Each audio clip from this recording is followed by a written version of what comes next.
Welcome back, gang. It's Deltia from DeltiasGaming.com. You like my shirt? Baby D. He's here. He's doing great. So, they got a Dark Brotherhood first look post on ZOS's official page. I will link that in the video description. I want to give you my thoughts on what we know about this new content coming out. First, we don't know a release date, so I don't know when it's going to be. I speculate probably June, July on the PTS, 1 month there, maybe August release. That's just my speculation, though. Okay, so there's a cool trailer with it. It came out here, and it basically talks about where we're going to play, the Gold Coast. Now, this was back in the Oblivion realm here. So the Gold Coast, Anvil and Kvatch, which I remember playing in Oblivion, so that's pretty cool. So what's going to be in here? Well, it says hours of new stories, so we know that. So solo play, repeatable content, new group, new area, new delves, a new passive skill line, so I don't know what that's going to contain. Costume motifs, Dark Brotherhood, but look at this. The first bullet point, bang! The removal of veteran ranks. And let me zoom in so you guys can see this a little better. That is the big thing to look at, the removal of veteran ranks. I don't know how this is going to work. If it's going to, they said that the items will scale based on CP and how much you have is what you can use. But for instance, those old sets that I've saved forever, like Warlock, the VR12 Warlock, are those going to be relevant once again? Or are they going to be kind of outdated? No idea. Don't see the patch notes, and we'll have to look for ESO Live and some more information on how exactly the item scaling is going to work, because that'll be a big part of this goes smooth or bad. So, like I said, I've saved some sets for about 2 years waiting for this moment, so we'll see how good they are. Poison making, which is absolutely phenomenal. Now, is this going to be just for PvE, like doing the Dark Brotherhood quest? Or is this going to be implemented for like PvP, solo play? I mean, PvP, obviously. What is this going to include? Is it going to add another dimension to our builds with putting poisons on our specific enchants? Is it only stamina based, like bows and two-handers? No idea, but the sounds of it are really cool. Even if it's just for Dark Brotherhood, I'm still excited about it. Toggleable nameplates for all characters. Now, I really like this. A lot of people don't understand what it is, and basically above your character has a little image that says, Deltia or whatever. And then below it, in other games, is your guild. So I like it because, if you see, oh God, here comes so-and-so, and they're really good, and they're from X or Y guild, it gives you an identity, which I like. And you can turn it off if you don't like it. So for me, that's actually a big improvement. Something that this game needs is more identity in the field, especially in PvP. Okay, character name displayed for Xbox One and PS4 instead of your gamer tag. I guess that's good. Instead of Deltia's gaming around, it can be my character. Item locking to help prevent axle deconstruction. That's good. That's going to be implemented in the normal game. Right now on PC, you can do this by an add-on called Item Saver. Further improvements to the grouping tool. Group ready check, vote to kick. Don't be kicking me out of groups, people. Don't be doing that. But that's good. That's basic stuff that you need in a grouping system, like a ready check. So see people are AFK. If you got someone not doing their job or their role that they said they were going to do, a vote to kick system. It's just basic stuff that needs to be added into the grouping system. It's good. Tons of new updates in the Crown Store, we know that. But look at this. Additional character slots. You know what that means for me, people? I'm going to be rolling about 600 million different characters. So it doesn't say anything about two things. One, racial changes, and two, barbershop. So it doesn't say anything about that. It says Crown Store updates. I don't know what that is. But I would be really disappointed if the barbershop was not included in this, because Inferno Nugget, my Dumber Dragon Knight, love playing him, but God, he looks stupid. It's almost worth re-rolling if all I have to do is get to level 50. Craft bags for ESO Plus members.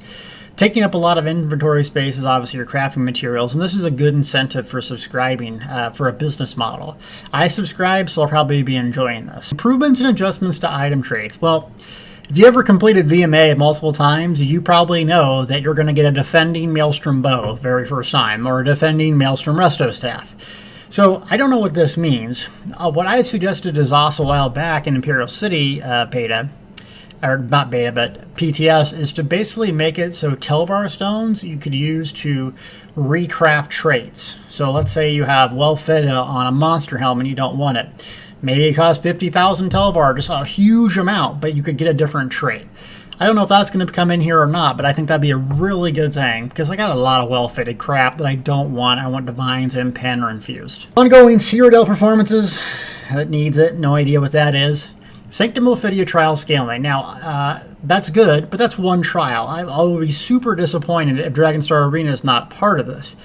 Dragonstar Arena was the best of PvE in this game. By far, the best PvE it has to offer. And some of those item sets will be really valuable if they're rebalanced as well. Sanctum Ophidia I've done plenty of times and I enjoy it, and the item sets are actually useful in there, and they would be useful again, but I just wish they could do more than just one, especially Dragonstar Arena. Balance improvements, that's a big thing. Vampire, Fighters Guild, stamina. So stamina needs some love. PvE and PvP, frankly, especially the item sets, since now Magic has just, if you go PvE on a Magic build, basically you have infinite resources to Necrotic Orbs, you know, Siphon Spirit, Elemental Drain. Just, there's such an advantage. And you have the best AoE now, since Steel Tornado has less radius, and Proxy Debt is easy to get and hits extremely hard. So I want stamina to make a comeback. It's just not as relevant as it used to be. PvP it does just fine, but it still could use some love there. In addition, numerous changes and improvements for previous DLC. So a new district capture system for Imperial City, hopefully reviving that content as it's pretty dead right now, and it's probably my second favorite patch in the game.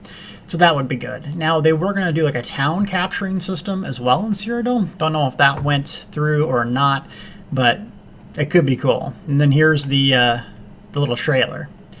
Also, they're going to be at PAX East. I'm not going to be going to that, but I will be going to a pre-E3 thing. So I'll be doing that. But other than that, this is what they got so far on their little teaser. So just to recap real quick. Big thing is more content, removal of vet ranks, additional character slots is really big for me.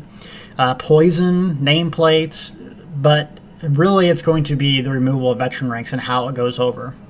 So once we get more information on this, we'll give feedback. I will be doing a lot of testing. Gang, please help me help you. If you care about this game, this is the biggest transition. I hate veteran ranks. I've hated it the whole time, even though I've leveled 1,000 characters, but we want this to get this right. Because you know and I know there will be super powerful sets that are VR5. If they get scaled back improperly, will break the game. Guarantee it. I will try to find them. Just like one that comes to mind, Warlock. I mean, a lot of these things that are VR5, if they're scaled up to max level and they're easy to obtain with champion points, could break things at endgame. So, help test on the PTS if you do have spare time. Sorry, console players, the PTS isn't available for you, but hey, that's not my thing. That's Azaw's thing. So I will be on there making videos and, well, guess what? Redoing all my builds I just got done updating. So Baby D is doing good. I'll still continue to try to update these builds, as I think this will take a little bit while to get out. And hopefully, I'd rather to take it a long time and get VR ranks removed right, get the item scaling and everything scaled right, than just releasing the content. Thanks so much for watching.